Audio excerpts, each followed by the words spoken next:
जय हिंद। बुद्धिज्म के बारे में बातचीत हमने इससे पिछले सेशंस में खत्म कर दी थी। आज से हम बात करेंगे जैनिज्म के बारे में। जैनिज्म की कहानी क्या रही है उस सब के बारे में अब हम पढ़ेंगे, बातचीत करेंगे। आज के सेशन में सबसे पहले हम बात करेंगे about brief history of Mahavir के बारे में। वर्धमान महावीर की हिस्ट्री को बहुत ब्रीफली आज के सेशन में हम देखेंगे। दूसरा, हम बात करेंगे about 3 Jain councils. 3 Jain councils देखने को मिली। इन तीनों जैन काउंसिल्स के बारे में भी आज हम पढ़ेंगे, बातचीत करेंगे। इसके बाद हम बात करेंगे about Jain teachings and philosophy के बारे में। जैन टीचिंग्स क्या कहती हैं, जैन फिलॉसफी क्या कहती है, उस सब के बारे में भी आज हम पढ़ेंगे, बातचीत करेंगे। और फाइनली हम बात करेंगे अदर रिलेटेड थिंग्स के बारे में। इन सभी टॉपिक्स के बारे में आज हमें पढ़ना है, बातचीत करनी है। देखो, शुरू करते हैं। बहुत बेसिक इंट्रोडक्शन के तौर पे अगर बात करें तो जैनिज्म, ये जो टर्म है, ये टर्म कहां से आया? ये आया जिना शब्द से। जैनिज्म, ये जो टर्म है, ये कहां से आया? ये आया जिना शब्द से, या फिर ये आया जैन शब्द से। और जिना, ये जो शब्द है, इसका लिटरल मीनिंग होता है कॉन्करर। जिना का लिटरल मीनिंग होता है एक ऐसा इंसान जिसने अपने डिजायर्स को कॉन्कर कर लिया है, जिसने अपने डिजायर्स को कंट्रोल कर लिया है। बेहद सिंपल। जैनिज्म, ये जो टर्म है, ये टर्म कहां से आया? ये आया जिना शब्द से। और जिना का लिटरल मीनिंग क्या होता है? जिना का लिटरल मीनिंग होता है कॉन्करर, एक ऐसा इंसान जिसने अपने डिजायर्स को कॉन्कर कर लिया है। बेसिकली जैनिज्म में ये माना जाता है कि जैनिज्म को वो लोग बिलोंग करते हैं जिन्होंने अपने डिजायर्स को कॉन्कर कर लिया है, जिन्होंने अपने डिजायर्स को कंट्रोल कर लिया है। एक और बेहद इंपॉर्टेंट चीज है, आमतौर पर ये मिसकंसेप्शन चलता है, ये माना जाता है आमतौर पे कि Mahavir is the founder of Jainism, लेकिन ऐसा है नहीं। जैनिज्म में कोई भी सिंगल फाउंडर नहीं है। There is no single founder of Jainism. Jainism में टोटल 24 तीर्थंकरास देखने को मिलते हैं। जैनिज्म में टोटल 24 तीर्थंकरास देखने को मिलते हैं। और तीर्थंकरास का मतलब क्या होता है? तीर्थंकरास का मतलब होता है द ग्रेट लर्निड मैन। तीर्थंकरास का मतलब होता है द ग्रेट टीचर्स। इंपॉर्टेंट है, जैनिज्म में कोई भी सिंगल फाउंडर नहीं है। जैनिज्म में टोटल 24 तीर्थंकरास देखने मिलते हैं। जो लास्ट तीर्थंकरा हुए, जो 24th तीर्थंकरा हुए, वो थे महावीर। और महावीर ने बात की मोक्ष के बारे में, महावीर ने बात की लिबरेशन के बारे में। महावीर 24th तीर्थंकरा हुए। जो 23rd तीर्थंकरा हुए, महावीर से जस्ट पहले जो 23rd तीर्थंकरा हुए, वो थे पार्श्वनाथ। और जो फर्स्ट तीर्थंकरा हुए, वो थे ऋषभनाथ, या जिनको आदिनाथ भी बुलाया जाता था। ये अपने आप में इंपॉर्टेंट है। जैनिज्म के कोई भी एक सिंगल फाउंडर नहीं है। जैनिज्म में टोटल 24 तीर्थंकरास देखने को मिलते हैं, ग्रेट टीचर्स देखने को मिलते हैं। जो लास्ट तीर्थंकरा हुए, जो 24th तीर्थंकरा हुए, वो हुए महावीर। और महावीर ने बात की लिबरेशन के बारे में, महावीर ने बात की मोक्ष के बारे में। महावीर से जस्ट पहले जो 23rd तीर्थंकरा हुए, वो थे पार्श्वनाथ। और जो फर्स्ट तीर्थंकरा हुए, उनको बुलाया जाता है ऋषभनाथ, या ऋषभनाथ को ही आदिनाथ भी बुलाया जाता है। बेहद सिंपल लेकिन इंपॉर्टेंट बात है। अगर बात करें मेजर जैन पिलग्रिमेजेस के बारे में, तो माउंट आबू राजस्थान में एक दिलवारा टेम्पल्स देखने को मिलते हैं। ये जो दिलवारा टेम्पल्स हैं, ये जैन टेम्पल्स हैं। गुजरात के अंदर पालीतना टेम्पल्स देखने को मिलते हैं। ये जो पालीतना टेम्पल्स हैं, ये भी जैन टेम्पल्स हैं। गिरनार एक जगह है गुजरात में, ये भी मेजर जैन पिलग्रिमेज साइट है। शिखरजी झारखंड में, और श्रवण बेलागोला कर्नाटका में, ये मेजर जैन पिलग्रिमेज साइट्स हैं। इनके नाम भी बेसिक तौर पर याद रखना। देखो, ये बेसिक इंट्रोडक्शन हो गया। ये जो बेसिक इंट्रोडक्शन है, इसको दिमाग में बिठाओ। जैनिज्म, ये जो टर्म है, ये आया जिना शब्द से। और जिना का लिटरल मीनिंग क्या होता है? कॉन्करर, एक ऐसा इंसान जिसने अपने डिजायर्स को कॉन्कर कर लिया, कंट्रोल कर लिया है। जैनिज्म में कोई भी एक सिंगल फाउंडर नहीं है। जैनिज्म में टोटल 24 तीर्थंकरास देखने को मिलते हैं, ग्रेट टीचर्स देखने को मिलते हैं। जो लास्ट तीर्थंकरा हुए, जो 24th तीर्थंकरा हुए, वो थे महावीर। और महावीर ने बात की मोक्ष के बारे में, महावीर ने बात की लिबरेशन के बारे में। महावीर से जस्ट पहले जो 23rd तीर्थंकर हुए वो थे पार्श्वनाथ, और जो फर्स्ट तीर्थंकर हुए वो थे ऋषभनाथ, या जिनको आदिनाथ भी बुलाया जाता है। ये बेसिक सी बातचीत है, इसको दिमाग में बिठाओ। अच्छा, बुद्धिज्म और जैनिज्म, दो ऐसे रिलीजन्स जो कि लगभग सेम टाइम पे इमर्ज हो रहे थे। इन दोनों के बीच में मेजर डिफरेंसेस क्या देखने को मिलते हैं? देखो, अगर बात करें जैनिज्म की, तो जैनिज्म के अंदर गॉड के एग्जिस्टेंस को रिकॉग्नाइज किया जाता है। जैनिज्म के अंदर गॉड के एग्जिस्टेंस को रिकॉग्नाइज किया जाता है। बुद्धिज्म के अंदर गॉड के एग्जिस्टेंस को रिकॉग्नाइज नहीं किया जाता है। एक मेजर डिफरेंस, जैनिज्म के अंदर गॉड के एग्जिस्टेंस को रिकॉग्नाइज किया जाता है, बुद्धिज्म के अंदर गॉड के एग्जिस्टेंस को रिकॉग्नाइज नहीं किया जाता है। जैनिज्म ने वर्ना सिस्टम को कंडेम नहीं किया, हालांकि जैनिज्म में भी इक्वलिटी की बात की जाती थी, लेकिन जैनिज्म ने एक्सप्लिसिटली वर्ना सिस्टम को कंडेम नहीं किया। लेकिन बुद्धिज्म ने वर्ना सिस्टम को कंडेम किया। जैनिज्म के अंदर ट्रांस माइग्रेशन ऑफ सोल में बिलीव किया जाता है, आत्मा में बिलीव किया जाता है। बेसिकली जैनिज्म के अंदर आत्मा के एग्जिस्टेंस में बिलीव किया जाता है, सोल के एग्जिस्टेंस में बिलीव किया जाता है। लेकिन बुद्धिज्म के अंदर ये जो concept of existence of soul है, इसको पूरे तरीके से रिजेक्ट किया जाता है, खारिज किया जाता है। जैनिज्म में बात की जाती है कंप्लीट ऑस्टेरिटी के बारे में, कि हमें सब कुछ त्याग देना चाहिए, हमें सब कुछ त्याग के जिंदगी को जीना चाहिए। लेकिन बुद्धिज्म में बात की जाती है मिडिल पाथ के बारे में, मध्यम मार्ग के बारे में। तो ये मेजर डिफरेंसेस हैं, ये डिफरेंसेस भी कभी कभार पूछ ले जाते हैं। जैनिज्म में गॉड के एग्जिस्टेंस को रिकॉग्नाइज किया जाता है, बुद्धिज्म में नहीं किया जाता है। बुद्धिज्म ने वर्ना सिस्टम को कंडेम किया, जैनिज्म ने वर्ना सिस्टम को कंडेम नहीं किया। जैनिज्म जो है वो आत्मा, सोल के एग्जिस्टेंस में बिलीव करती है, लेकिन बुद्धिज्म सोल के एग्जिस्टेंस में बिलीव नहीं करता है। बुद्धिज्म में बात की जाती है मध्यम मार्ग के बारे में, और जैनिज्म बात करता है कंप्लीट ऑस्टेरिटी के बारे में। ये तो डिफरेंसेस हैं, लेकिन इन दोनों रिलीजन्स में कुछ सिमिलैरिटीज भी देखने को मिलती हैं। सिमिलैरिटीज क्या है? जैनिज्म और बुद्धिज्म दोनों ने ही वेदास की अथॉरिटी को रिजेक्ट किया। जैनिज्म और बुद्धिज्म दोनों ने ही वेदास की अथॉरिटी को रिजेक्ट किया, और दोनों ही इंस्पायर्ड थे उपनिषद की फिलॉसफी से, that is goal of solvation से। दो मेजर सिमिलैरिटीज क्या हैं कि दोनों ने ही वेदास की अथॉरिटी को रिजेक्ट किया, और दोनों ही फिलॉसफी ऑफ उपनिषद से इंस्पायर्ड थे। ये दो मेजर सिमिलैरिटीज हैं। देखो, सुनने में बेसिक लगती हैं ये चीजें, लेकिन इन्हीं छोटी छोटी चीजों से क्वेश्चंस बनते हैं। तो इनको ढंग से दिमाग में रखना, सिमिलैरिटीज क्या है, डिफरेंसेस क्या है, उनको एग्जैक्टली दिमाग में बिठा के रखना। होपफुली यहाँ तक चीजें आपको समझ में आई होंगी। हम आगे बढ़े उससे पहले वीडियो पे लाइक के बटन को दबा दो। लाइक दबाना जरूरी है, बिकॉज यूट्यूब ऐसे ही फंक्शन करता है। जब आप वीडियो पे लाइक के बटन को दबाते हो तो यूट्यूब वीडियो को कंसिडर करता है और थोड़ा सा पुश कर देता है। तो लाइक का बटन दबा दो, शेयर कर दो अपने सोशल मीडिया हैंडल्स पे, व्हाट्सएप वगैरह पे अपने फ्रेंड्स को। जो भी लोग इसमें इंटरेस्टेड हैं, इससे रिलेटेड पढ़ाई कर रहे हैं, उनको शेयर कर दो। अगर चैनल को सब्सक्राइब नहीं किया है तो फॉर श्योर चैनल को सब्सक्राइब कर लो। और अगर आप केपेबल हो, हेल्प करना चाहते हो, तो आप हमें हेल्प कर सकते हो by clicking on the join button, या फिर आप कंट्रीब्यूट भी कर सकते हो क्यूआर कोड को स्कैन करके। अच्छा, ये तो बेसिक बातचीत हो गई। अब बात आती है about brief history of Mahavir. Vardhaman Mahavir की हिस्ट्री को ब्रीफली देख लेते हैं। देखो, महावीर पैदा हुए कुंदल ग्राम में। कहां पे पैदा हुए? कुंदल ग्राम में, वैशाली बिहार में कुंदल ग्राम में पैदा हुए महावीर। और कब पैदा हुए? 540 बीसी में पैदा हुए। महावीर जो है वो जंत्रिका क्लेन में पैदा हुए। कौन से क्लेन में पैदा हुए? जंत्रिका क्लेन में पैदा हुए। जब पैदा हुए तो इनका नाम रखा गया प्रिंस वर्धमान। क्या नाम रखा गया? प्रिंस वर्धमान। इनके फादर का नाम था सिद्धार्थ। फादर का नाम क्या था? सिद्धार्थ। और मदर का नाम था त्रिशाला। मदर का नाम क्या था? मदर का नाम था त्रिशाला। फादर जो है वो रूल करते थे इस जंत्रिका क्लेन को। बेहद सिंपल। महावीर कहां पे पैदा हुए? वैशाली बिहार में कुंदल ग्राम में पैदा हुए। कब पैदा हुए? 540 बीसी में पैदा हुए। किस क्लेन में पैदा हुए? जंत्रिका क्लेन में पैदा हुए।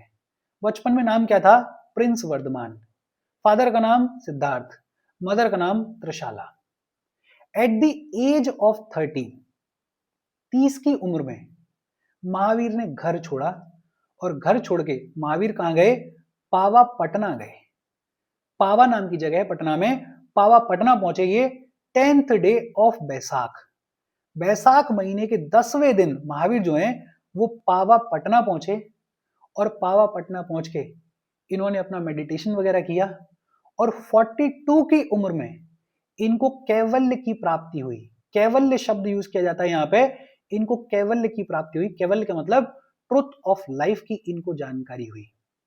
और ये जो कैवल्य की प्राप्ति हुई इनको, ये हुई इनको साल के पेड़ के नीचे और रिजू पालिका रिवर के किनारे। इनफैक्ट पावा पटना में ही महावीर ने अपना पहला sermon भी दिया, अपना पहला प्रवचन भी दिया। Mahavir passed away at the age of 72। 72 की उम्र में महावीर passed away। 468 BC में he passed away and he passed away at Pawapuri Bihar. Mahavir को कुछ टाइटल्स दिए गए। एक तो महावीर बुलाया ही जाता है। महावीर का मतलब ग्रेट हीरो, जिना। महावीर का मतलब one who has conquered his desires. दूसरा, इनको जीतेंद्रिय भी बुलाया जाता है। जीतेंद्रिय का मतलब जिसने अपने सेंसेस को जीत लिया है उसको बोलते हैं जीतेंद्रिय। जिसने अपने इंद्रियों को जीत लिया है उसको बोलते हैं जीतेंद्रिय। और इनको निर्ग्रंथा भी बुलाया जाता है। निर्ग्रंथा का मतलब एक ऐसा इंसान who is free from all bonds, जो कि अपने सभी बॉन्ड से फ्री हो गया है, उसको बुलाते हैं निर्ग्रंथा। तो इनको निर्ग्रंथा का भी टाइटल दिया गया है। अच्छा, जैनिज्म में टोटल 24 तीर्थंकरास देखने को मिलते हैं। हर एक तीर्थंकरा के साथ में एक सिंबल अटैच्ड है। महावीर का सिंबल क्या है? महावीर का सिंबल है lion. Symbol of Mahavir is lion. देखो इंपॉर्टेंट चीजें क्या है। एक तो जंत्रिका क्लीन को बिलोंग करते थे। दूसरा, 30 की उम्र में घर छोड़ा और घर छोड़ के कहां गए? पावा पटना गए। और पावा पटना में भी 42 की उम्र में इनको कैवल्य की प्राप्ति हुई। इनको ट्रुथ ऑफ लाइफ के बारे में पता चला। पावा पटना में ही इन्होंने अपना पहला sermon भी दिया। At the age of 72 he passed away and he passed away at Pawapuri Bihar. इनको 3 टाइटल्स दिए गए। एक तो महावीर, दूसरा जीतेंद्रिय और तीसरा निर्ग्रंथा।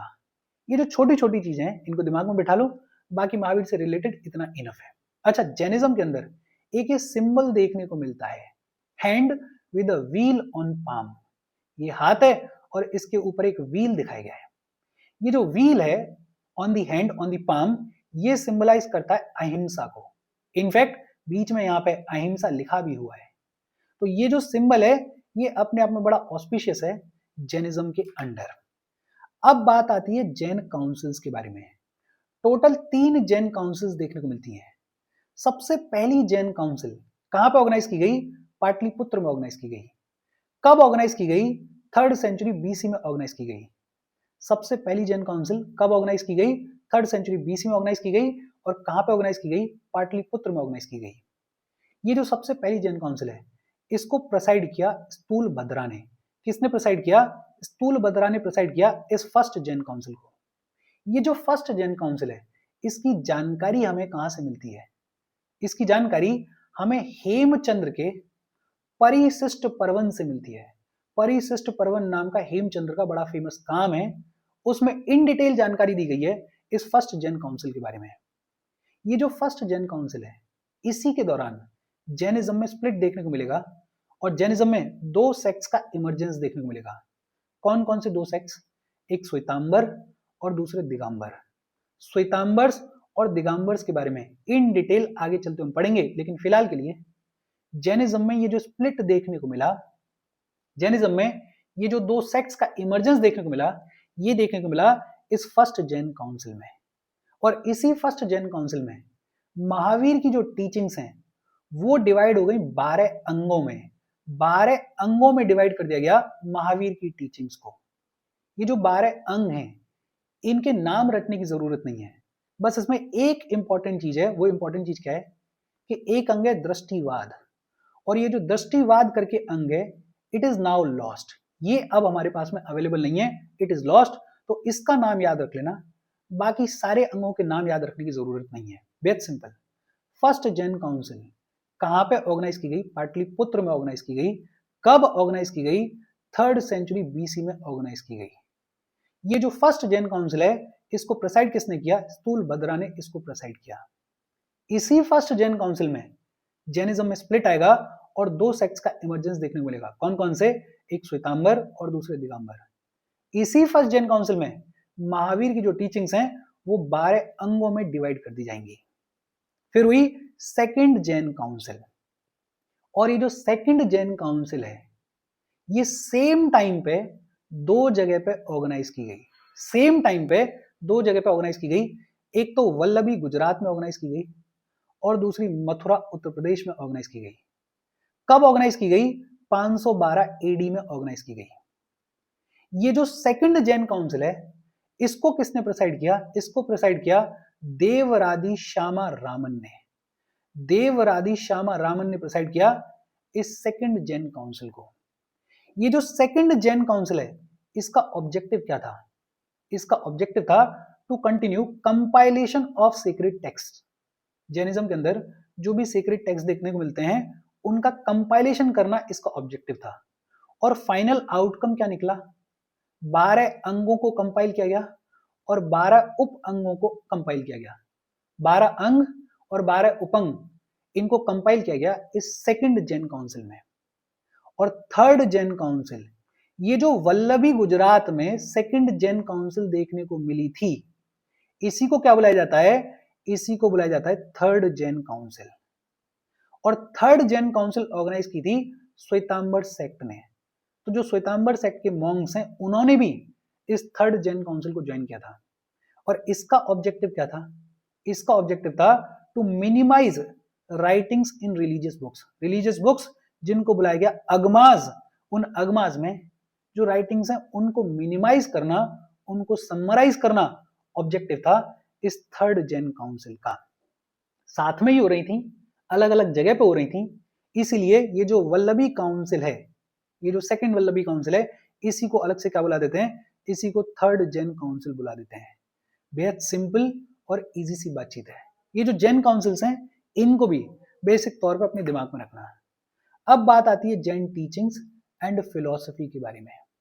जैन टीचिंग्स क्या कहती हैं, जैन फिलॉसफी क्या कहती है? देखो, महावीर ने बात की राइट पाथ के बारे में, महावीर ने बात की धर्म के बारे में, महावीर ने फोकस किया रिनंसिएशन ऑफ द वर्ड के ऊपर। महावीर कहते थे कि ये जो वर्डली प्लेजर्स हैं, ये जो वर्डली पोजेशंस हैं, इनको रिनंसिएट करो, इनको त्यागो। महावीर बात करते थे स्ट्रिक्ट एस्थेटिज्म के बारे में कि त्याग करो, जितना ज्यादा हो सके उतना खुद के ऊपर हार्डशिप्स रखो, तब जाके आपको कहीं कुछ मिलेगा।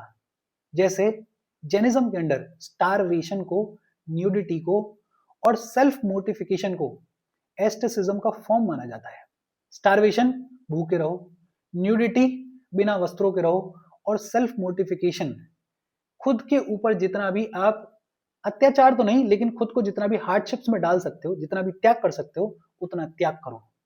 इसके ऊपर फोकस कर रहे थे, इसके बारे में बात कर रहे थे महावीर। महावीर बात कर रहे थे मॉरल कल्टीवेशन के बारे में, मॉरली एथिकली खुद को बिल्ड करो। और महावीर कह रहे थे कि आपका जो भी कंडक्ट है वो किसी अदर बीइंग को हार्म नहीं करना चाहिए, नुकसान नहीं पहुंचाना चाहिए। तो महावीर बात कर रहे थे राइट पाथ के बारे में, धर्म के बारे में। महावीर बात कर रहे थे रिनंसिएशन ऑफ वर्ड के बारे में। महावीर बात कर रहे थे स्ट्रिक्ट एस्थेटिज्म के बारे में। महावीर बात कर रहे थे मॉरल कल्टीवेशन के बारे में। महावीर जो है वो वैदिक प्रिंसिपल्स में बिलीव नहीं करते थे। अभी हमने बात की जैनिज्म के अंदर जो वेदास की अथॉरिटी है उसको रिजेक्ट किया गया है। महावीर जो है वो गॉड के एग्जिस्टेंस में भी बिलीव नहीं करते थे।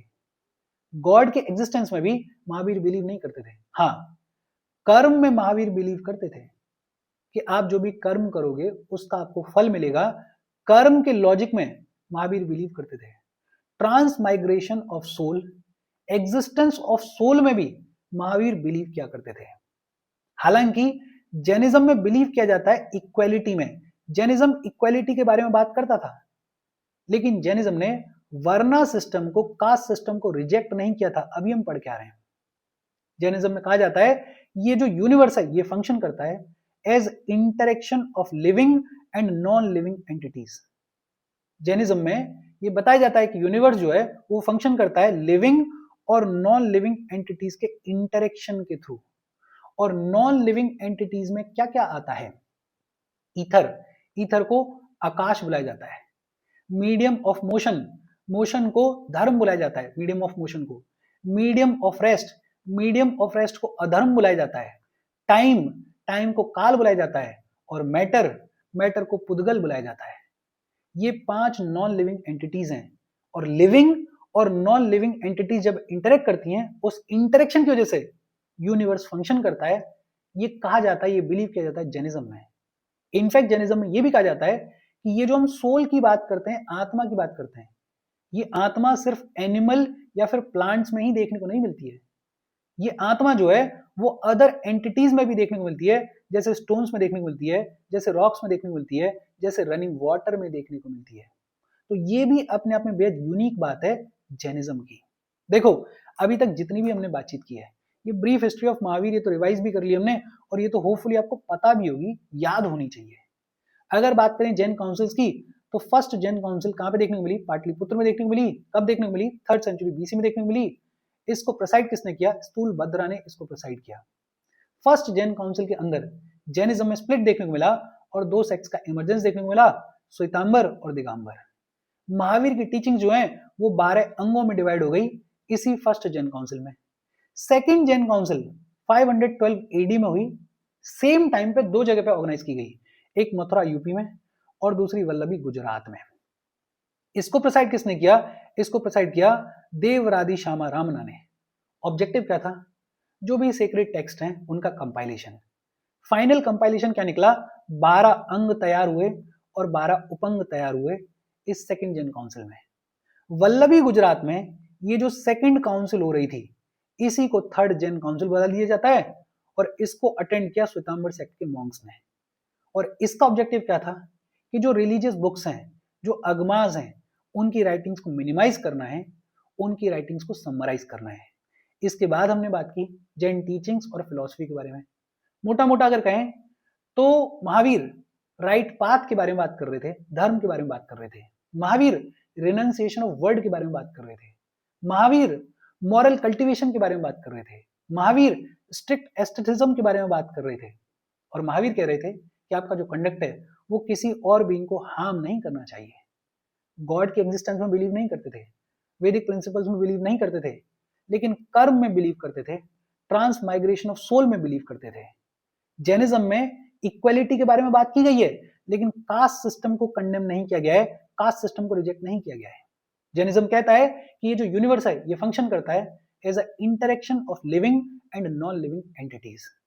और ये जो सोल है ये सिर्फ एनिमल्स में और प्लांट्स में ही देखने को नहीं मिलता है। ये जो सोल है ये स्टोन्स में भी देखने को मिलता है, रॉक्स में भी देखने को मिलता है, रनिंग वाटर वगैरह में भी देखने को मिलता है। अच्छा, जैनिज्म में 3 ज्वेल्स के बारे में बात की जाती है। रत्न तराया जिनको बुलाया जाता है, 3 ज्वेल्स के बारे में बात की जाती है। और वो 3 ज्वेल्स कौन कौन से हैं? एक सम्यक दर्शन, राइट बिलीफ, एक सम्यक ज्ञान, राइट नॉलेज, और एक सम्यक चरित्र, राइट कंडक्ट। ये 3 ज्वेल्स हैं, रत्न तराया है जैनिज्म में। एक सम्यक दर्शन, दूसरा सम्यक ज्ञान और तीसरा सम्यक चरित्र। और अगर इन 3 ज्वेल्स को फॉलो किया जाए तो फिर जो भी हमारे बैड कर्म हैं उनसे हमें छुटकारा मिल सकता है। ये जो साइकिल ऑफ रीबर्थ है इससे हमें छुटकारा मिल सकता है और हम साल्वेशन को अचीव कर सकते हैं। अल्टीमेटली अगर हमें साल्वेशन को अचीव करना है तो इन 3 ज्वेल्स को हमें फॉलो करना पड़ेगा अंडर जैनिज्म। सम्यक दर्शन, राइट बिलीफ, सम्यक ज्ञान, राइट नॉलेज, सम्यक चरित्र, राइट कंडक्ट। ये 3 ज्वेल्स हैं जैनिज्म के अंडर। और जैनिज्म के अंडर लाइफ में 5 कंस्ट्रेंट्स की बात की जाती है। कौन कौन से 5 कंस्ट्रेंट्स हैं? एक अहिंसा, non violence, absolute non violence की बात की जाती है। दूसरा सत्य, ट्रुथफुलनेस, कि सच बोलो। तीसरा श्रेष्ठ, श्रेष्ठ का मतलब नॉन स्टीलिंग, कि किसी से कुछ चुराना नहीं है। चौथा अपारिग्रह, नॉन एक्विजिशन, कि कुछ अक्वायर नहीं करना है। और 5वां ब्रह्मचर्य, ब्रह्मचर्य मतलब चेस्ट लिविंग। 5 कंस्ट्रेंट्स की बात की जाती है जैनिज्म के अंदर। कौन कौन से? एक अहिंसा, दूसरा सत्य, तीसरा श्रेष्ठ, श्रेष्ठ का मतलब नॉन स्टीलिंग, चौथा अपारिग्रह नॉन एक्विजिशन, और पांचवा ब्रह्मचर्य। ये जो ब्रह्मचर्य है इसको प्रोपाउंड किया महावीर ने, इसके बारे में बातचीत की महावीर ने। अच्छा, जैनिज्म में एक शब्द सुनने को मिलता है अनेकतावाद। अनेकतावाद is the fundamental doctrine of Jainism. Jainism का फंडामेंटल डॉक्ट्राइन है अनेकतावाद। बेसिकली अनेकतावाद में ये कहा जाता है कि ultimate truth and reality is complex and has multiple aspects. Basically अनेकतावाद में बात की जाती है नॉन एब्सोल्यूटिज्म के बारे में। और नॉन एब्सोल्यूटिज्म का मतलब क्या है कि किसी भी एक चीज से आप पूरे ट्रुथ को नहीं जान सकते हो। अल्टीमेट ट्रुथ जो है, अल्टीमेट रियलिटी जो है, वो कॉम्प्लेक्स है और उसके मल्टीपल एस्पेक्ट्स हैं। कोई एक ऐसी एब्सोल्यूट चीज नहीं है जिससे पूरे सच को जाना जा सके। तो अनेकतावाद का मतलब क्या है? Non absolutism. अनेकतावाद का मतलब क्या है कि ultimate truth is complex and it has multiple aspects. ये जो अनेकतावाद है, it is the fundamental doctrine of Jainism. एक है नंद व्रत, इसके बारे में अभी हम पढ़ेंगे, थोड़ी देर वेट करो। अब सवाल आता है कि महावीर के डिसाइपल्स कौन कौन हुए। ये जो महावीर के डिसाइपल्स हैं इनको गंधर्स बुलाया जाता है। क्या बुलाया जाता है? गांधार्स बुलाया जाता है। तो ये जो गांधार्स हैं ये कौन कौन हुए उनके बारे में देख लेते हैं। देखो, महावीर जो हैं वो अपने प्रीचिंग पवेलियंस को ऑर्गेनाइज किया करते थे। वो अपने समवसनास को ऑर्गेनाइज किया करते थे। ये जो समवसनाएं हैं इनमें बेसिकली महावीर जो है वो अपने टीचिंग्स को प्रीच किया करते थे। जो पहला समवसना महावीर ने ऑर्गेनाइज किया वो फेल हो गया था, वो सक्सेसफुल हो नहीं पाया था। लेकिन फिर दूसरा ऑर्गेनाइज किया गया, कहां पे? महासेन गार्डन पावा में।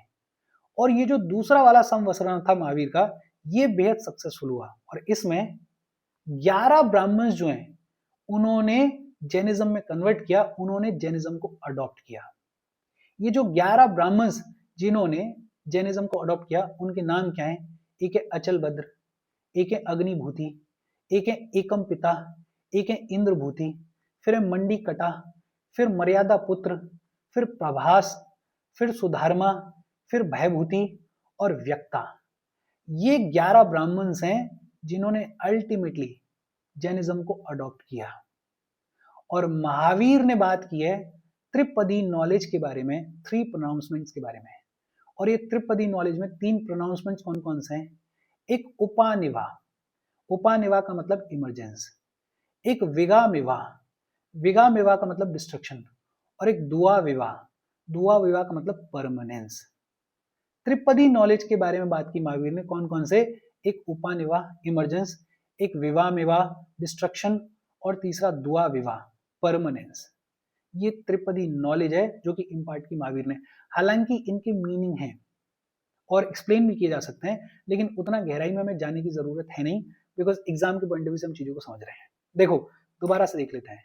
3 ज्वेल्स जैनिज्म के अंदर कौन कौन से हैं? सम्यक दर्शन, सम्यक ज्ञान, सम्यक चरित्र। इन तीनों को एक साथ क्या बुलाया जाता है? रत्न तराया। अगर जैनिज्म में कोई इंसान इनको फॉलो करे तो वो अल्टीमेटली सॉल्वेशन को अचीव कर सकता है। 5 कंस्ट्रेंट्स कौन से हैं जैनिज्म के अंदर? अहिंसा, सत्य, श्रेष्ठ, अपारिग्रह और ब्रह्मचर्य। ब्रह्मचर्य ये जो लास्ट वाला है इसको प्रोपाउंड किया महावीर ने। फंडामेंटल डॉक्ट्राइन ऑफ जैनिज्म क्या है? अनिक्तावाद, नॉन एब्सोल्यूटिज्म। और डिसाइपल्स ऑफ महावीर की बात करें, डिसाइपल्स जिनको गांधार बुलाया जाता है, तो महावीर जो है वो प्रीचिंग पवेलियंस को ऑर्गेनाइज किया करते थे, समवसरनास को ऑर्गेनाइज किया करते थे। पहला समवसरना जो था वो फेल हो गया था, दूसरा वाला सक्सेसफुल हुआ और इस दूसरे वाले में 11 ब्राह्मण्स ने जैनिज्म को अडॉप्ट किया। ये 11 ब्राह्मण्स के नाम है, नाम हमने देख लिए हैं, रटने की जरूरत है नहीं। महावीर ने त्रिपदी नॉलेज को इंपार्ट किया, 3 प्रोनाउंसमेंट्स की बातचीत की, एक उपानिवा, दूसरा विगामिवा और तीसरा दुआ विवाह। ये 3 प्रोनाउंसमेंट्स थे। अब बात आती है 8 ऑस्पिशियस सिंबल्स ऑफ जैनिज्म के बारे में।